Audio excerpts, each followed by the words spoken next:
সাজিয়ে দেব ফুলে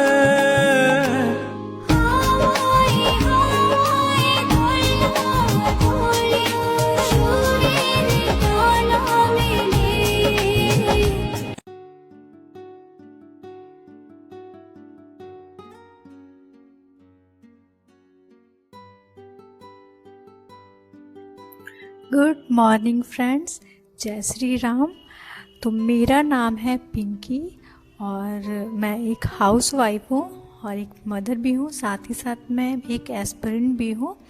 तो फ्रेंड्स, आई होप आप सभी अच्छे होंगे, स्वस्थ होंगे और अपना ख्याल बहुत अच्छे से रख रहे होंगे और बहुत ही मोटिवेट होंगे, क्योंकि आप लोगों ने आप लोग देखे क्या होंगे, आप लोगों को पता ही चल गया होगा कि हमारा विज्ञापन जो है, नोटिफिकेशन जो है वो इसी मंथ आ जाएगा। तो फ्रेंड्स, अब तो ये तय है कि सरकार बदल भी जाती है तो भी हम लोगों का एग्ज़ाम होना ही है। तो तैयारी में जो भी अफवाहें फैल रही हैं कि आएगा कि नहीं आएगा, इन सब बातों पे ध्यान ना देते हुए हमें सिर्फ और सिर्फ अपने पढ़ाई पर ही ध्यान देना चाहिए। तो फ्रेंड, मैं आप सबको भी कहूँगी कि सिर्फ और सिर्फ अपने पढ़ाई पे ही ध्यान दीजिए और देखिए, अगर आ जाएगा ना तो पछतावा के अलावा कुछ नहीं बचेगा कि हम लोग जो सोच रहे थे, टाइम वेस्ट कर दिए। शायद हम लोगों को उस टाइम वैसा नहीं करना चाहिए था। तो हो ना होगा तो आखिर बात ही नहीं है, होना ही है। तो फ्रेंड्स, अच्छे से तैयारी में लग जाइए और अगर आप अभी तक नहीं किए हैं तैयारी, आपको समझ में नहीं आ रहा है कि कहाँ से करें, तो मैं जो वीडियो अपलोड की हूँ, अगर आप लोग देखना चाहते हैं रिसोर्सेज के बारे में, तो आप लोग वहाँ से आराम से देख सकते हैं। तो फ्रेंड्स, मैं सुबह उठकर ब्रश करके सबसे पहले आ गई थी किचन में और किचन में आने के बाद मैं सब भुजिया बना रही थी, मिक्स भुजिया, और बाबू के लिए बनाना था मुझे नमकीन पराठा और रोटी, तो मैं उसी की तैयारी में लगी हुई थी। तो आप सब भी जितनी भी हाउसवाइफ हैं, आप सबको पता होगा कि हम जो भी हाउसवाइफ होती हैं, हम सिर्फ एक एस्पिरेंट नहीं होते हैं।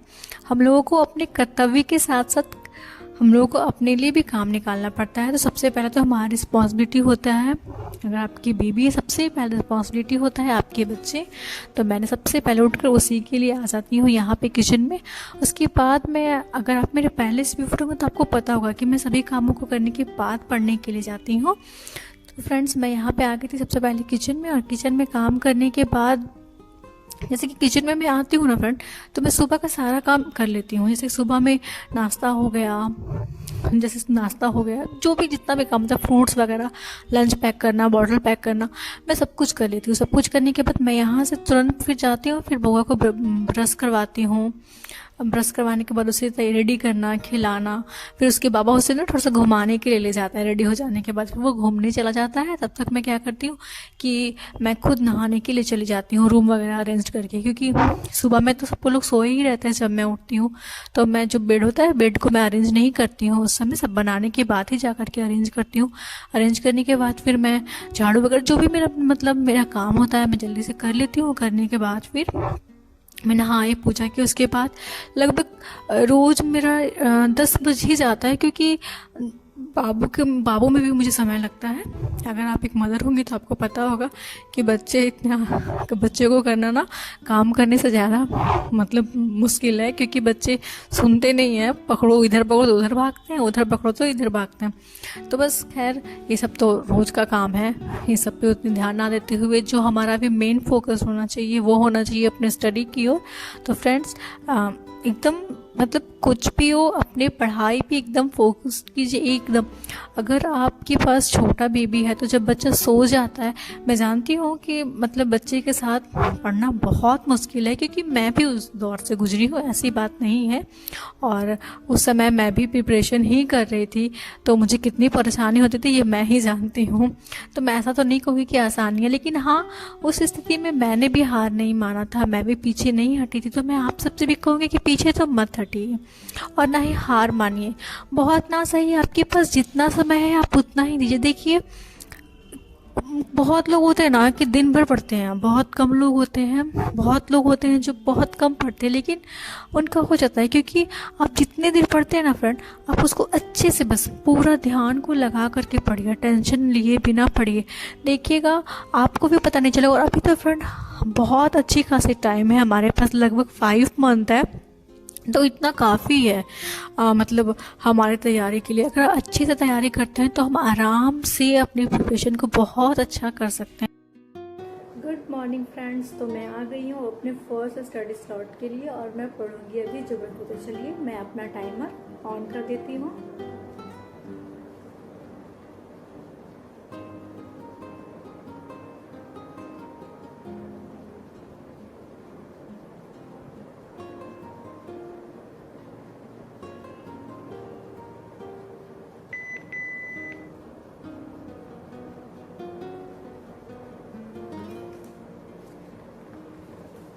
फ्रेंड्स, तो मैं यहाँ आ गई थी अपने फर्स्ट स्टडी स्लॉट के लिए और मैं यहाँ पे पढ़ रही थी ज्योग्राफी।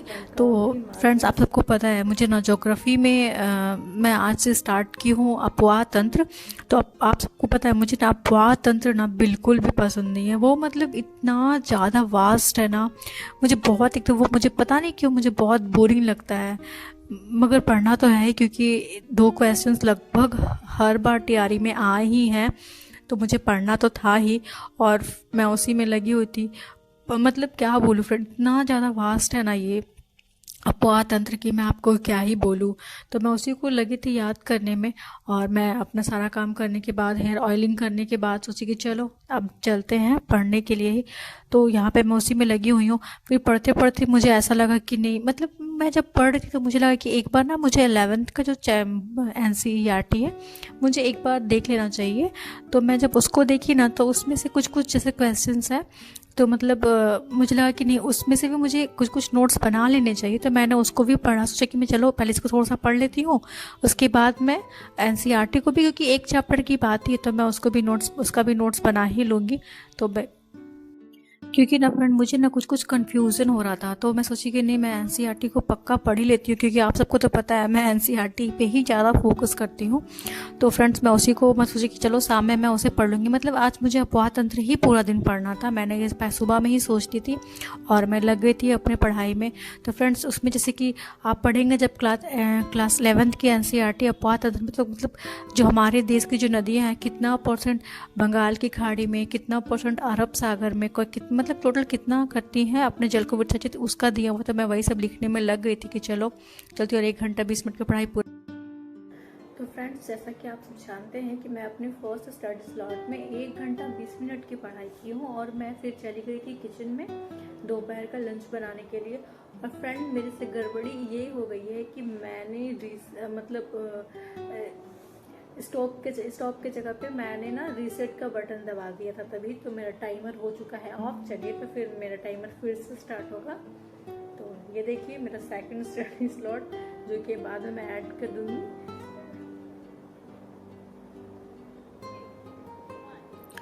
तो फ्रेंड्स मैं यहाँ पे पढ़ने के लिए आ गई थी फिर से ज्योग्राफी, क्योंकि मैं आप सबको बताई थी क्योंकि आज मेरा पूरे दिन का टारगेट सिर्फ ज्योग्राफी ही है।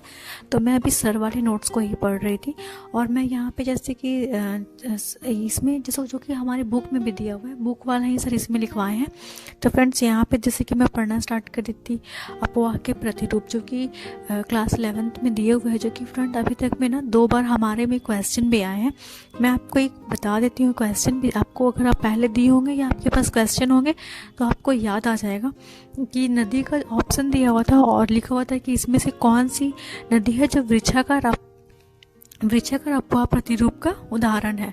तो फिर उस समय पता, जब क्योंकि मैं पढ़ी नहीं थी ऑनेस्टली मैं बताऊँ तो 11th की, और मैं उसमें कोई बैच भी नहीं ली हुई थी, तो मुझे उस समय पता नहीं था।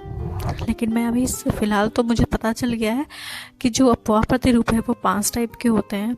तो फ्रेंड्स अगर आप उसको पढ़ते हैं तो आपके लिए अच्छी बात है कि मतलब क्वेश्चन आता है तो आपसे छूटेगा नहीं। तो मैं इसलिए इसे अच्छे से पढ़ने में लग गई थी। उसके बाद फिर फ्रेंड मैं पढ़ी थी अपवाह तंत्र के टाइप, मतलब तंत्र कितने टाइप के अपवाह होते हैं। तो ये भी क्वेश्चन फ्रेंड एक बार आया हुआ है, और मैंने सुना कि ये बार बार क्वेश्चन रिपीट होते हैं, तो ये दोनों तो मोस्ट इम्पॉर्टेंट हो गए, इसलिए मैं वैसे ही पढ़ने में लगी हुई थी कि चलो पहले जितना तक मतलब हो सकता है उसको याद कर लेते हैं। जैसे मैं क्लास 11th में फ्रेंड ये देखना चाह रही थी कि वहाँ पे जैसे कि कुछ कुछ, अब जाहिर सी बात है कि सर पूरा तो नहीं लिखवा पाएंगे ना, तो जो सर छोड़ दिए हैं मतलब क्लास 11th में, मैं उसे मतलब सोची थी कि चलो मैं उसको एक बार पढ़ लेती हूँ। और फ्रेंड मेरा ये है भी कि मतलब सर वाला मैं याद भी कर लूँगी ना, तो मैं एक बार क्लास 11th की जो बुक है मैं उसे ज़रूर पढ़ूँगी, ताकि अगर कुछ छूटा हुआ है तो मैं उसे नोट डाउन कर सकूँ, ताकि मुझे आगे याद करने में ना और आसान हो जाए। और मैं सिलेबस थोड़ा, मैं जब भी समय है तो मैं सोच रही हूँ इसको अच्छे से कंप्लीट कर लूँ, इसलिए मैं दोनों को लेकर के चल रही हूँ। तो बहुत लोग मुझसे पूछ रहे थे कि आप कौन सा किसी का क्लास लिए, तो फ्रेंड मैं कई बार बता चुकी हूँ और आज भी बता देती हूँ कि मैं ना केजीएस का क्लास ली हूँ। और केजीएस में मैं ना हर टीचर्स को नहीं देखी हूँ, सिर्फ और सिर्फ मैं ज्योग्राफी के अमित सर को ही देखी हूँ और एक पॉलिटी देखती हूँ, क्योंकि यही दोनों मेरा सब्जेक्ट ही है। और रहता है बात मतलब आधुनिक भारत का, तो मैं उसे देखती हूँ क्योंकि बस वो तीन कोई बाकी। जैसे कि फ्रेंड मैं साइंस को नहीं देखती हूँ, क्योंकि साइंस वाला जो क्लास है ना वो 80 क्लास है और सब 1-1 घंटा का, तो मैं उतना टाइम उसमें नहीं दे सकती हूँ, इसलिए मैं डायरेक्टली एनसीईआरटी को ही फॉलो कर रही हूँ।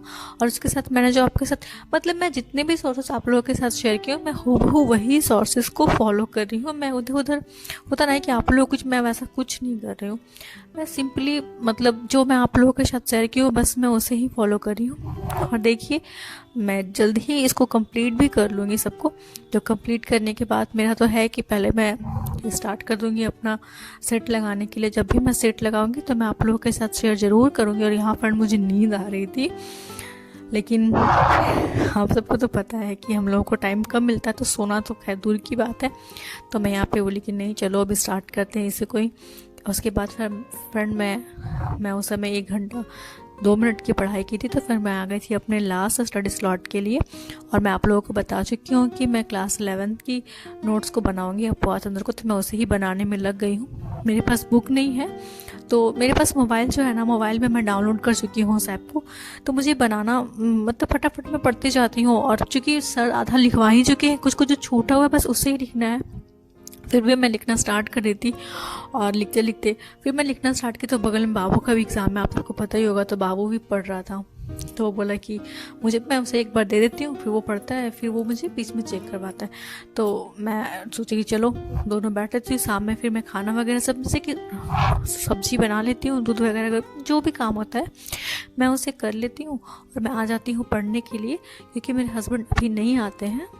तो मैं सब जब भी वो आते हैं तब मैं एक ही बार उठ करके रोटी बनाती हूँ और सबको एक ही बार खाना बना लेती हूँ, ताकि सब कोई खा भी लेते हैं। फिर मैं अपना जो भी मेरा काम होता है उसे कंप्लीट करके तब हम लोग थोड़ा सा रेस्ट करके फिर सोने जाते हैं। तो फिर मैं इसे यहीं पे बनाने पे लगी हुई थी। और बहुत लोग बोल थे कि दी आप कितना पढ़ती हैं, मतलब एक दिन में आप कितना पढ़ पाती हैं। तो सभी कामों को करने के बाद मैं लगभग मतलब आराम को लेते हुए, मैं आराम भी करती हूँ उसको सबको लेते हुए, मैं 4 से 5 घंटा पढ़ाई कर लेती हूँ। मुझे इसमें कोई दिक्कत नहीं होती है। हाँ कभी कभी वैसा कुछ हो जाता है, कुछ वैसा तो होते बोलते ना कि हर दिन हो ना एक समान, तो मुझे उसका कोई ये भी नहीं होता है, क्योंकि मुझे ऐसा लगता है कि जितना है बस उसमें अच्छे से कर तो हो जाएगा। बस है कि आप कंटिन्यूटी बनाए रखिए, रेगुलर पढ़ते रहिए और बस लगे रहिए और अपने आप पे विश्वास रखिए कि मेरा हो जाएगा। क्योंकि जब आप अपने आप पे विश्वास करने लगते हैं ना, तो आप मतलब बोलते हैं ना कि जैसा आप सोच देंगे ना फ्रेंड, वैसा आप बन जाएगा। प्रेजेंट में चाहिए कि हाँ मेरा हो जाएगा, मैं पढ़ रही हूँ, मैं मेहनत कर रही हूँ, मेरा हो जाएगा अच्छे से बस। और देखिए बहुत सारे रिसोर्सेस को फॉलो मत कीजिए, जो आपको जिसमें सेटिस्फैक्शन लगता है, जिस रिसोर्सेस में उसी को फॉलो कीजिए।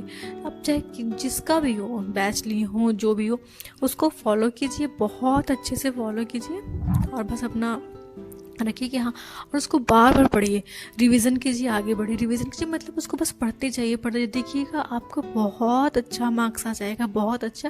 और अभी टाइम है, अभी आराम से आप अपने जितने भी सिलेबस उसको कंप्लीट कर सकते हैं। तो अभी मतलब घबराने की भी ज़रूरत नहीं है। तो आराम से आप लगे रहिए, मतलब अच्छे से बस पढ़ेंगे ना फ्रेंड तो आराम से कंप्लीट हो जाएगा। जब मैं देखिए, मैं भी एक हाउस वाइफ हूँ, तो मैं जब बोल रही हूँ तो मैं मतलब जो मैं कर रही हूँ ना फ्रेंड, मैं वो आप लोगों को बता रही हूँ कि हाँ, मुझे भी ऐसा लगता है कि सिलेबस कंप्लीट हो जाएगा, उतना टफ नहीं है। लेकिन हाँ, अगर हम ध्यान दें तो, और अगर आप अभी भी स्टार्ट करेंगे ना तो भी हो जाएगा। मतलब एक होता ना है कि आप पहले नहीं भी पढ़े हैं तो सबसे पहले तो आप किसी का बैच ले लेंगे। बैच लेने से होता ये है कि आपको ना बहुत सारे रिसोर्स ढूंढने नहीं पड़ते हैं, आपको सब कुछ एक जगह मिल जाता है। तो एक जगह मिल जाने पे आराम हो जाता है। तो फ्रेंड मैं यहाँ पे लिखना स्टार्ट कर दी थी, क्योंकि आपको पता है, क्योंकि मुझे ना बहुत कन्फ्यूज़न भी हो रहा था, इसलिए मैं सोची कि नहीं चलो पहले बना ही लेते हैं। तो फ्रेंड्स, अगर आप सभी को मेरे वीडियोस पसंद आते हैं तो मेरे चैनल को लाइक करें, सब्सक्राइब करें। एंड थैंक यू, आप लोगों ने मुझे बहुत मोटिवेट किया है, बहुत सपोर्ट किया है। So thank you so much. और कहते हैं ना कि सफलता की जो रास्ता होती है ना, वो कठिन ज़रूर होता है फ्रेंड, लेकिन नामुमकिन नहीं होता। इसलिए बस लगे रहिए, क्योंकि थोड़ा परेशानी है, मुश्किल है, और वो देखिए सबके जीवन में है। लेकिन अगर आप अभी हार गए ना फ्रेंड, तो समझिए कि फिर जीवन में आप कभी आगे नहीं बढ़ पाएंगे। इसलिए बस लगे रहिए, ये मत सोचिए कौन कितना पढ़ रहा है, क्या पढ़ रहा है। तो फ्रेंड अब मैं अपने स्टडी व्लॉग को यहीं पे ख़त्म करती हूँ। तो मैं आज लगभग 4.5 घंटा की पढ़ाई कर पाई, मतलब 4 घंटा की पढ़ाई की, क्योंकि अभी 2.5 घंटा और सुबह में की थी लगभग 1.5 घंटा, तो 4 घंटा की पढ़ाई कर पाई हूँ। चलिए फ्रेंड, मिलते हैं अपने कल के स्टडी व्लॉग में।